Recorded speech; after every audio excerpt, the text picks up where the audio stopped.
the Symphony No. 3 in E-flat major, the third of the 9 symphonies by Ludwig van Beethoven. And of course, this year of 2020, the entire world, even though it's now largely hunkered down, celebrates the 250th anniversary of the birth of this perhaps greatest, very greatest of all composers. The Symphony No. 3 has an amazing story, one you could never make up. It's an example of a work of music, a work of art that has a direct relationship with the historical events around it, but yet has stood the test of time because it conveys so magnificently a message that's universal. If you could say, as some historians have done, that the 19th century literally came to an end with the howls of the guns of August 1914, when all those European monarchies came crashing together in the beginning of World War I, you could equally say that the 19th century began on April the 7th, 1805, when Beethoven himself conducted the first public performance of this Sinfonia Eroica. If you rewind just a couple of years to 1803, and the young Beethoven, this young musical upstart of genius as pianist and composer, has taken, by this point, musical Vienna by storm. On the other side of the Rhine, over in France, another kind of upstart, a young Corsican officer named Napoleon Bonaparte, has not started the French Revolution, but in a stroke of political genius, consolidated it to firmly ward off outside forces into obliterating the French monarchy, the Ancien Regime, and establishing a new French Republic.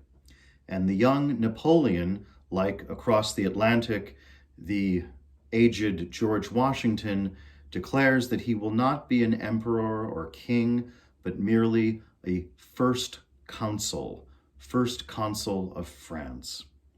Well, Beethoven, from his earliest childhood, a staunch, idealistic Republican, sees in Napoleon Bonaparte, at long last, the man who will rescue Europe, who will rescue civilization and bring it into the sunlight of a new era. So Beethoven composes this symphony and gives it the title of simply Symphony Bonaparte. And it's really true that this was going to be an official gift to the new first consul of France. By 1804, arrangements had been made with the French embassy in Vienna to send the score by special messenger to Napoleon himself, in hopes that there would be a magnificent performance in the City of Light.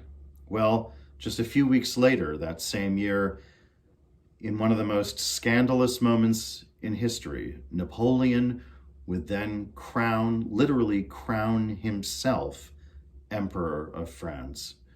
When Beethoven heard this news, he was so enraged, he took his own copy of the score, and in the presence of friends who would later be witnesses to the event, violently tore off the title page with its dedication to Bonaparte. Instead, the new title page read simply Sinfonia Eroica, Heroic Symphony, composed to the memory of a great man.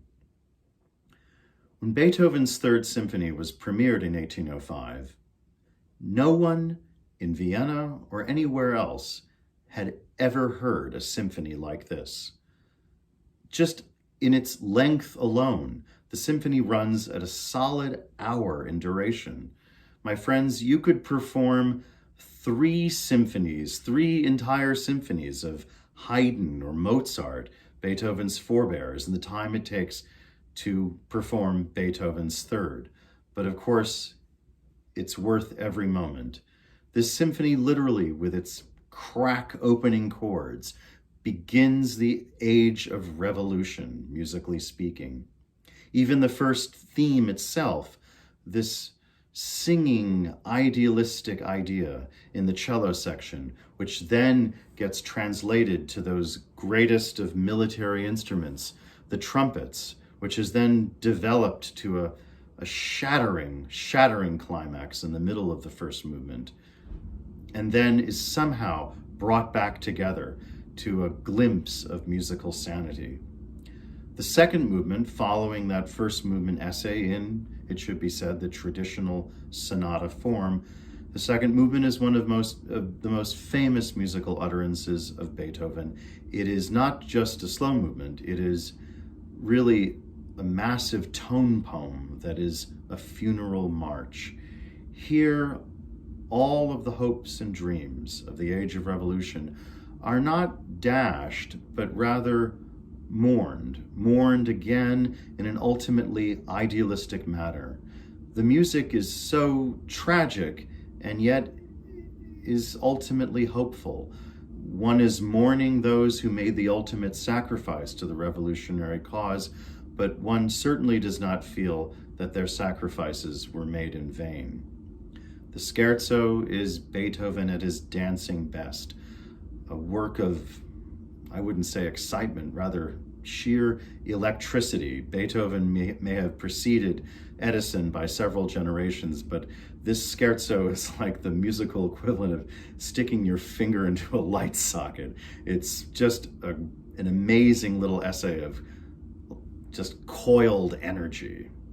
The finale is something else entirely again. This is a massive set of theme and variations.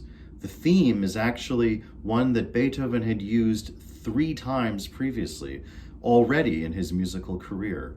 As a very young man, it's a curious little theme in a set of contra dances, folk dances. It then also appears in a set of variations for piano, now called the Eroica variations. Most famously, it is from a passage in his music, his ballet music, the only ballet music Beethoven wrote for a production called The Creatures of Prometheus. And here is the key to unlocking the message of Beethoven's Eroica Symphony. Now, Prometheus was that figure, that heroic figure from Greek mythology who brought enlightenment to mankind. Here then is Beethoven's way of making tribute to Napoleon, that it will be Napoleon at long last who will bring enlightenment to mankind. The fact that Beethoven at that moment was, of course, profoundly disappointed only serves to make the miracle of this symphony all the more universal. It's a symphony whose music and whose message will never, ever grow stale. In that spirit, I'm so thrilled that I can introduce this performance from 2012 from that wonderful, beautiful summer series of concerts in London known as the Proms. The great conductor Daniel Barenboim, whom we Midwesterners will always celebrate as the former maestro of the Chicago Symphony Orchestra, is here in that idealistic spirit that I know Beethoven is smiling down on today. His own orchestra, he created this orchestra himself that brings together young musicians from Israel and from all over the Arab world, the West Eastern Divan Orchestra, here together creating a magnificent performance of Beethoven's Symphony No. 3, the Eroica.